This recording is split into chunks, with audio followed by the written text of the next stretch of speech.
महाकुंभ मेला जो अभी आडंबर का जगह बन गया, अंधश्रद्धा का केंद्र बन और अंधश्रद्धा का केंद्र बन गया है, आस्था का केंद्र बन गया है। हमारे समाज में आस्था नहीं चाहिए, हमारे समाज में व्यवस्था चाहिए, आस्था की मांग होनी चाहिए, सुविधा की मांग होनी चाहिए। आस्था से कुछ होने वाला नहीं है। जैसा कर्म करेंगे वैसा। राजा हर्षवर्धन ने अपने बेटी राजकुमारी की कहने पर वो बौद्ध मेला लगवाने का काम किए थे और पूरा देश विदेश के लोग आते थे, बौद्ध रिसर्चर आते थे और उस कुंभ मेला में जो आते थे बौद्ध भिक्षु लोग भी जाते थे। तो वहाँ जो सम्राट अशोक ने हर साल वो दान करते थे, तो दान करने का वो स्थल था। बौद्ध भिक्षुओं को दान दिया जाता था। जो दबे कुचले जो समाज था, शोषित समाज था, ठीक है ना, जो मतलब दाना दाना के लिए मोहताज था, उसके घर में अनाज नहीं था, उसके हर व्यवस्था देते थे। इसलिए वो मतलब दान का केंद्र था वो।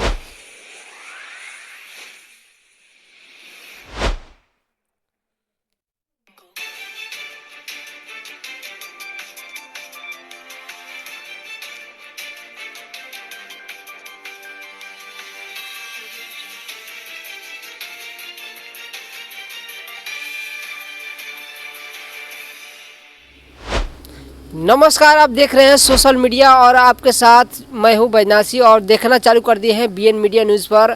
आपको हम दिखा रहे हैं बक्सर के जो है कड़सर में अभी मौजूद है और बुद्ध विहार कड़सर की जो है ये बुद्ध की तस्वीर यहाँ पर लगी हुई है, मूर्ति लगी हुई है। और यहाँ पर जो है एक भंते जी के पास जो आए हुए हैं, जो बुद्ध विहार चैरिटेबल ट्रस्ट के अध्यक्ष भी हैं, भंते विमल कीर्ति जी से हम आपको बात करवाएंगे, सीधे बात करवाएंगे और बेबाकी के साथ जो है बात करवाएंगे।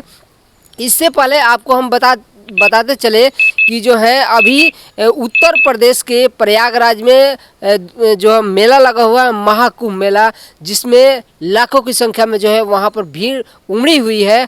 और उस भीड़ के पहले का हम जो है कुछ बात जो है बारीकी से हम बात करवाएंगे, जहाँ पर चंद्रशेखर आज़ाद रावण द्वारा ये बयान एक आया था कि उनसे किसी ने सवाल किया था कि आपको भी उस मेले में जाना चाहिए था। इस पर जो है चंद्रशेखर आज़ाद का जिस तरह से बयान आता है, उस बयान पर हम सीधे सवाल करते हैं। आपसे सीधा सवाल है कि जो है चंद्रशेखर आज़ाद रावण द्वारा जिस तरह का सवाल पूछे जाने पर उनका क्या जो है उन्होंने क्या बताया? आपके मीडिया को सबसे पहले बहुत बहुत धन्यवाद। दिन दुना रात चौगुना आप लोग आगे बढ़िए। जितने दर्शक देख रहे हैं, ये आपके मीडिया को, आपके चैनल को सब्सक्राइब करें, लाइक करें, शेयर करें और आगे आप बढ़े, ये मेरी मंगल कामनाएं हैं। भंते जी, जिस तरह का जो है उन्होंने बताया था कि वहाँ जाना चाहिए था चंद्रशेखर आज़ाद रावण को महाकुंभ मेले में, जो महाकुंभ मेला जो है पूरे जो है ऐतिहासिक रहा है, इसके बारे में आप जो है क्या कहते हैं और उन्होंने क्या कहा था? देखिए, चंद्रशेखर जी ने क्या कहा था ये बात बाद में बताएंगे। इससे पहले ये जानिए, जो महाकुंभ मेला था, ये जो महाकुंभ मेला जो अभी आडंबर का जगह बन गया, अंधश्रद्धा का केंद्र बन गया। अच्छा, आडंबर का जगह? आडंबर और अंधश्रद्धा का केंद्र बन गया है, आस्था का केंद्र बन गया है। हमारे समाज में आस्था नहीं चाहिए, हमारे समाज में व्यवस्था चाहिए। अच्छा, व्यवस्था की मांग होनी चाहिए, सुविधा की मांग होनी चाहिए। आस्था से कुछ होने वाला नहीं है। जैसा कर्म करेंगे वैसा फल मिलने वाला है, ठीक है ना। आप गलत कर्म करेंगे तो गलत ही फल मिलता है। मगर वो जो कुंभ मेला का जो इतिहास है ये आपको बता देते हैं। वो सम्राट राजा हर्षवर्धन ने अपने बेटी राजकुमारी की कहने पर वो बौद्ध मेला लगवाने का काम किए थे और पूरा देश विदेश के लोग आते थे, बौद्ध रिसर्चर आते थे और उस कुंभ मेला में जो आते थे बौद्ध भिक्षु लोग भी जाते थे। तो वहाँ जो सम्राट अशोक ने हर साल वो दान करते थे, तो दान करने का वो स्थल था। बौद्ध भिक्षुओं को दान दिया जाता था। जो दबे कुचले जो समाज था, शोषित समाज था, ठीक है ना, जो मतलब दाना दाना के लिए मोहताज था, उसके घर में अनाज नहीं था, उसके हर व्यवस्था देते थे। इसलिए वो मतलब दान का केंद्र था वो। मतलब 10 परमिताओं का वो पालन करते थे। 10 परमिताओं में एक नंबर पर दान परमिता है। तो दान परमिताओं का पालन करने वाले राजा हर्षवर्धन थे, सम्राट राजा हर्षवर्धन। 10 परमिताओं को पंचशील का पालन करते थे, अष्टांगिक मार्ग के राहों पर चलते थे, परमिताओं के नियमों पर चलते थे। तो वही दान परमिता के नियमों को ज़्यादा पालन करके बौद्ध धर्म को विस्तार करते थे। यानी सम्राट का मतलब होता है जो उनसे कोई दुखी न रहता था। तो राजा हर्षवर्धन के से कोई दुखी नहीं था। इस तरह का वो बहुत बड़ा मेला लगवाते थे, बौद्ध मेला। उस मेला में बड़े बड़े रिसर्चर आते थे बौद्ध धर्म पर, तो उसमें व्याख्यान होता था। उस व्याख्यान में जो लोग अपने बात को अच्छा ज़्यादा ज्ञानी रखते थे, जो डिबेट में जीतते थे, उसको भी राजा हर्षवर्धन ने इनाम दिया जाता था।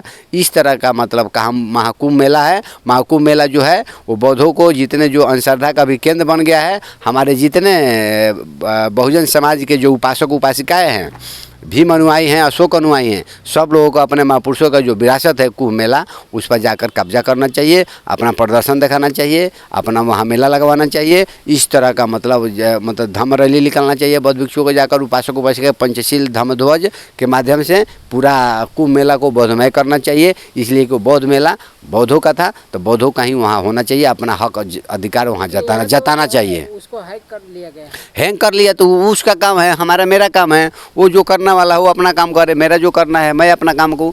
हमारे जितने उपासक उपासिकाएं हैं, जितने बौद्ध भिक्षु हैं, सब लोगों को कुंभ मेला में जाके अपना बौद्ध का प्रचार प्रसार करना चाहिए। वहाँ बौद्ध धर्म का डिबेट होना चाहिए, बौद्ध भिक्षुओं का धर्म देशना होना चाहिए। इस तरह का काम होना चाहिए ताकि हमारे महापुरुषों का जो विरासत है हम लोग को ताबे में होना चाहिए। अभी वहाँ के कुछ मनुवादियों लोगों ने, सरकार ने वहाँ राजा हर्षवर्धन जी का मूर्ति भी हटा दिया है, तो उस कुंभ मेला में राजा हर्षवर्धन जी का मूर्ति भी लगना चाहिए। इस तरह का हम मांग करते हैं। तो जितने हमारे उपासक उपासिकाएं हैं, भीम अनुयायी हैं, सम्राट अशोक के जो वंशज हैं, सभी लोग अपने हक को जताने के लिए वहाँ जाना चाहिए। अब जो आप क्या बोलना चाहते हैं चंद्रशेखर जी के बारे में? आप जो है आपसे सवाल मेरा था ये कि जो है वहाँ पर चंद्रशेखर आज़ाद रावण को जो है जाने पर सवाल किया जाता है, तो चंद्रशेखर आज़ाद रावण ने कुछ जो है कटाक्ष करते हुए उन्होंने कुछ बयान दिया था। क्या बयान था? देखिए, वो बयान दिए थे जो कुंभ मेला में वही जाता है जो गलत काम करता है, जो कुकर्म करता है, जो पापी होता है। अच्छा। वही कुंभ मेला में गंगा स्नान करने के लिए जाता है ताकि उसका पाप धुल जाए। हमने कोई पाप नहीं किया है, इसीलिए हम कुंभ मेला में नहीं जाए। अच्छा, तो मतलब हाँ, नहीं जाने। हाँ, सवाल उठता है कि जो है क्या उनको ये पता नहीं था कि ये बौद्धिस्टों का मेला है, बौद्ध लोगों को जाना चाहिए? ना मीडिया ने ये बात कहना चाहिए, ठीक है। मीडिया ने जिस तरह बात किया उस तरह वो मतलब बात किए। अभी तक बचपने से सुनते आ रहे थे, हम लोग भी सुनते हैं। जितने धर्म के ठेकेदार लोग हैं, अभी लोग गंगा स्नान करते हैं, तो इसीलिए करते हैं ताकि जो हमने पाप किया है वो अगर गंगा स्नान करेंगे तो मेरा पाप धुल जाएगा। वो मीडिया के कोई जवाब दिए थे, वो अपने तरफ से अपना बात नहीं रखे। अगर अपना बात मीडिया का भी हम मिस्टेक है। मीडिया ये पूछते कुंभ मेला का क्या इतिहास है, तब चंद्रशेखर जी ये बात को बताते। चंद्रशेखर जी को ऐसे वो बता देना चाहिए। अगर बताने से क्या होता है ना, ये देश विदेश में बात फैल जाता, ताकि जैसे हम लोग बोल रहे हैं तो हमारा बात थोड़ा कम फैलेगा। मगर एक संसद होके अगर वो बोलते हैं तो पूरा पार्लियामेंट में खलबली हो जाता, तो पूरा मीडिया जान जाता। इसलिए कोई चर्चित व्यक्ति हो गए हैं। तो इस तरह का मतलब बयान देते तो आज बौद्ध लोग भी जो नहीं जानते थे कुंभ मेला का इतिहास बौद्धों का है, तो ये सब लोग जान जाते। तो चंद्रशेखर जी को भी एक ऐसा बयान देना चाहिए ताकि कुंभ मेला सम्राट राजा हर्षवर्धन ने राजकुमार अपने बेटी राजकुमारी के कहने पर लगवाए थे। उस तरह का बौद्ध मेला में हम लोग बौद्ध मेला जब हम लोग उसको शुरू कर देंगे तो उसमें चंद्रशेखर जी जाएंगे, गंगा स्नान नहीं करेंगे। पानी तो पानी होता है, गंगा का पानी हो या तालाब के पानी हो, गंगा के पानी से अच्छा है तालाब के पानी, नलका का पानी, कुआं का पानी ला स्नान कर लो।